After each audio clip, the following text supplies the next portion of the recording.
கடைசியாக கியாமுல் லைலுடைய தொழுகை எடுத்துக் கொள்ளுங்கள். மன் காம ரமதான ஈமானன் வஹ்திசாபன், யார் ரமதானுடைய இரவுகளில் அல்லாஹ்வை நின்று வணங்குகிறார்களோ ஈமானோடும் நன்மை எதிர்பார்த்தும் அவருடைய முன் பாவங்களை அல்லாஹ் மன்னிக்கிறான். அலைக்கும் பி கியாமுல் லைல், கியாமுல் லைலுடைய தொழுகை எடுத்துக் கொள்ளுங்கள். அது முன்னோர்களுடைய வழிமுறை. அல்லாஹ்விடத்தில் உங்களை சுத்தப்படுத்தும், உங்களுடைய ஈமானை உயர்த்தும், உங்களுடைய பாவங்களை அழிக்கும், உங்களுடைய உள்ளத்தை தூய்மைப்படுத்தும் என்று அல்லாஹ்வுடைய தூதர் ஸல்லல்லாஹு அலைஹி வஸல்லம் சொன்னார்கள்.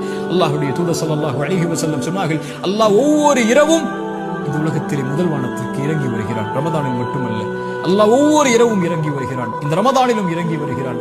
வந்து கேட்கிறான், என்னை அழைப்பவர்கள் உண்டா? அழைப்பிற்கு பதில் கொடுக்கிறேன். மன்னிப்பை தேடுபவர்கள் உண்டா? மன்னிக்கிறேன். இடத்திலே தேவைகளை கேட்பவர்கள் உண்டா? அல்லாஹ் இந்த மூன்றுக்கும் நாங்கள் உரித்தானவர்கள். அல்லாஹ் சொல்கிறான், நான் மன்னிக்கிறேன், அந்த அழைப்பை ஏற்றுக்கொள்கிறேன், அவர்கள் என்னை அழைக்கட்டும் என்று அல்லாஹ் ஒவ்வொரு இரவும் முதல் வானத்திற்கு வந்து கேட்பதாக அல்லாஹ்வுடைய தூதர் ஸல்லல்லாஹு அலைஹி வஸல்லம்